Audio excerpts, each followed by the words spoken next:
ये बात मेरे गांव की है। जब मैं छुट्टियों में गांव घूमने गया था, मेरे गांव में एक पुरानी खंडर हवेली है जिसमें करीब 65 सालों से कोई नहीं रहता। ये बात मुझे मेरे दोस्तों ने बताई। जब ये बात मुझे पता चली तो मेरा मन करने लगा कि मैं एक बार उस हवेली को देखूं। मुझे ऐसी जगहों पर जाना, उनके बारे में बातें करना बहुत दिलचस्प हो लगता था। फिर एक दिन मैं अपने दोस्तों के साथ वहाँ जाने का प्लान बनाया और उस खंडर हवेली के सामने पहुंच गया। वहाँ दूर दूर तक कोई नहीं आता जाता नहीं था।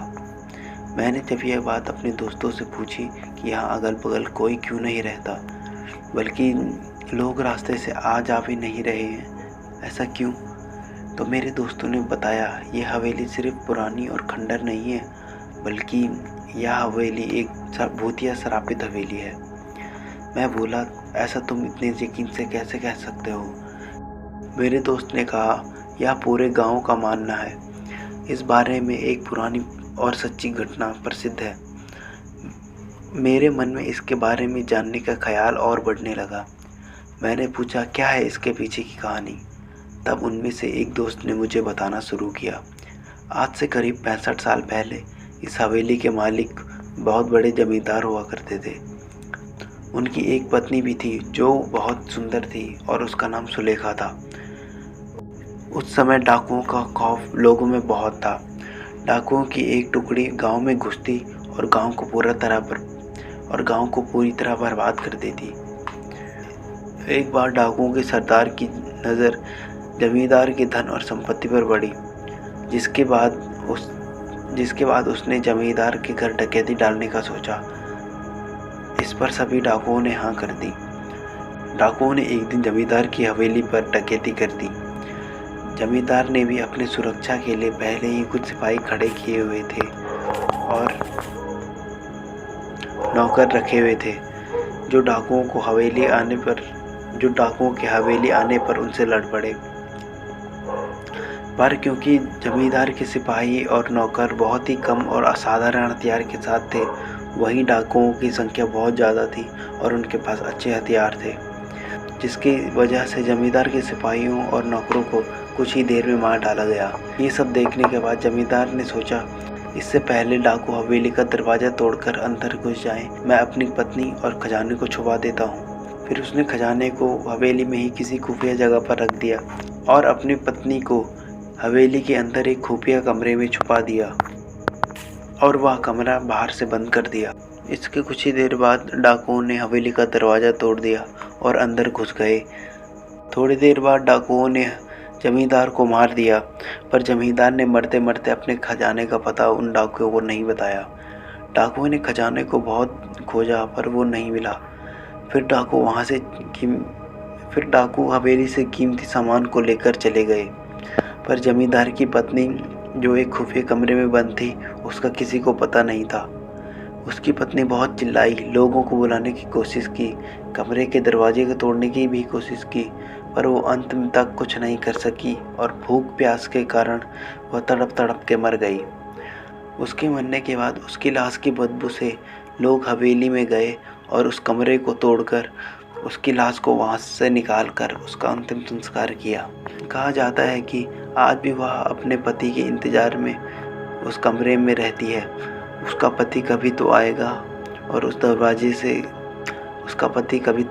और उसे उस कमरे से आज़ाद करेगा।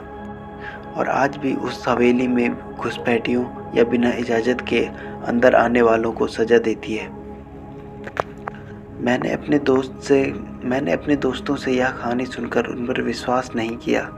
या मैंने उनसे पूछा, यार तुम लोग बिना कब की बात आज तक लेके बैठे हो, इसका कोई सबूत है तुम लोगों के पास?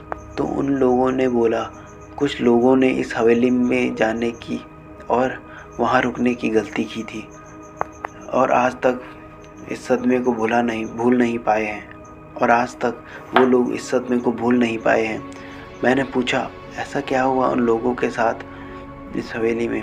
तब दोस्तों ने मुझे बताया, एक बार एक अपराधी जेल से भागकर इस हवेली में आकर छुप गया।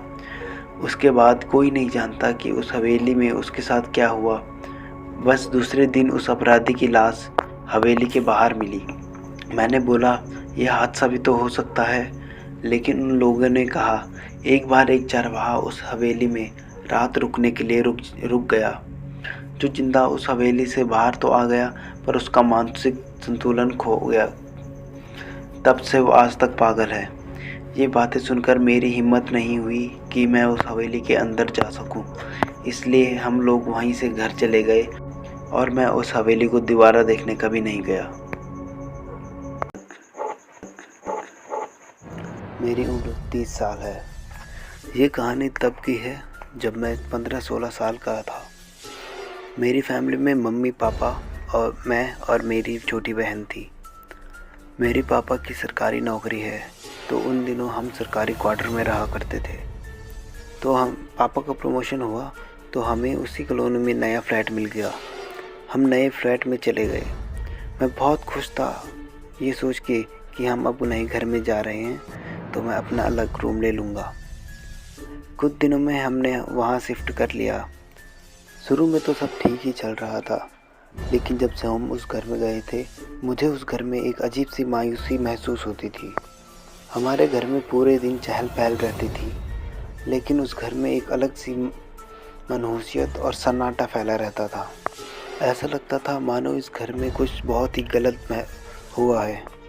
मेरी आदत रात में लेट सोने की थी।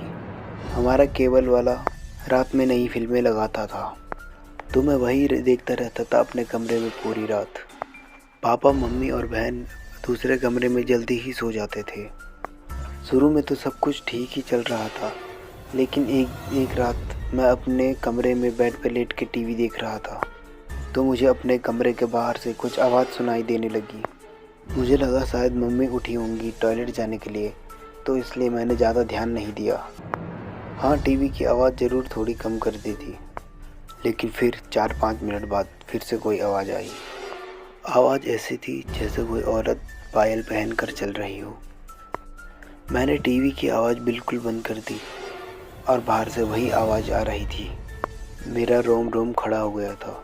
मैं बहुत ज़्यादा डर गया था उस वक्त। ऐसा नहीं था कि आवाज़ लगातार आ रही थी। 4-5 सेकंड के लिए आती, फिर बंद हो जाती, फिर 4-5 मिनट बाद फिर से, जैसे कोई औरत भारी पायल पहन कर चल रही हो। बिल्कुल ऐसी आवाज़ आ रही थी। मेरा दिल ज़ोर ज़ोर से धड़कने लगा। मुझे ऐसा लग रहा था कि अभी दिल छाती से निकलकर मेरे मुंह में आ जाएगा। मुझे कुछ समझ नहीं आ रहा था कि मैं क्या करूं। फिर ख्याल आया कि साथ वाले कमरे में मम्मी पापा सो रहे हैं तो उन्हें जगा लूं, लेकिन उनके कमरे में जाने के लिए मुझे बाहर निकलना पड़ता, और बाहर तो वो आवाज़ आए जा रही थी। आखिर में मैंने हिम्मत करके दरवाज़ा खोला। दरवाज़ा खोल के जैसे ही बाहर निकला, अचानक फिर से वही आवाज़। इस बार आवाज़ बिल्कुल मेरे सामने से आ रही थी, मानो कोई नई हवेली तरह चल रही हो। लेकिन सिर्फ आवाज़ आ रही थी, कुछ दिख नहीं रहा था। सिर्फ आवाज़, बिल्कुल क्लियर आवाज़। मैं जल्दी से मम्मी पापा के कमरे में पहुंचा और जल्दी से उन्हें उठाया। पापा इन सब चीज़ों को बिल्कुल नहीं मानते थे, और वैसे भी उस टाइम सब नींद में थे। किसी ने मेरी बातों पे ध्यान नहीं दिया और सो गए। तो उसके बाद मैं भी मम्मी पापा के कमरे में सो गया। फिर 3-4 दिन निकल गए, लेकिन कुछ नहीं हुआ। फिर कुछ दिनों बाद फिर से वही आवाज़ सुनाई देने लगी। बिल्कुल वही आवाज़, जैसे कि पायल बज रही हो। आवाज़ हर रोज़ नहीं आती थी, लेकिन कुछ दिखाई भी नहीं देता था, सिर्फ आवाज़ आती थी। लेकिन फिर मुझे भी आदत पड़ गई। कोई फिक्स टाइम नहीं था आवाज़ आने का। कभी 10 बजे, कभी 10:30, कभी 11, कभी 12, किसी भी टाइम आवाज़ आती थी। लेकिन एक बात पक्की थी कि वो आवाज़ आती ज़रूर थी। वो मेरा वहम नहीं था। आवाज़ सुन के मैं बहुत डर जाता था, लेकिन उस घर में मेरा कभी बुरा नहीं हुआ था। हम करीब 1 साल उस घर में रहे, और इस बीच हमने कुछ नया सामान भी खरीदा, लेकिन सब नॉर्मल रहा। लेकिन फिर करीब 1 साल बाद पापा को नया फ्लैट मिल गया और हम उधर शिफ्ट हो गए। उस फ्लैट में जो नए लोग आए थे वो हमारे जानने वाले थे, क्योंकि सब एक ही स्टाफ के थे। उनका लड़का मेरा अच्छा दोस्त था, और उनकी फैमिली भी बहुत बड़ी थी। एक दिन वो अंकल हमारे घर आए और हमसे पूछा कि आपको उस घर में कोई आवाज़ सुनाई नहीं देती थी क्या? बस ये बात सुन के मुझे यकीन हो गया कि वो मेरा वहम नहीं था। उन अंकल ने बताया कि उन्हें उस घर में आवाज़ सुनाई देती थी घुंघरूओं की, और ये आवाज़ उनकी पूरी फैमिली को सुनाई देती थी। तब जाकर मम्मी पापा को यकीन आया कि मैं झूठ नहीं बोल रहा था। उसके बाद उन्होंने अपने घर में पूजा वगैरह करवाई। उन्होंने किसी से पूछा भी था कि इस घर में क्या दिक्कत है, तो उन्हें पता चला इस घर में एक या दो नहीं, पूरी 6 आत्माएं रहती थी। आज इस बात को 13-14 साल हो चुके हैं और अब मैं भी काफ़ी बड़ा हो चुका हूँ। मुझे नहीं पता उस घर में अभी वो आवाज़ आती है या नहीं, लेकिन आज भी उन आवाज़ों के बारे में सोचते हुए दिल में एक अजीब सा डर आ जाता है। शुक्र है अभी हम जिस घर में हैं वहाँ ऐसा कुछ नहीं है।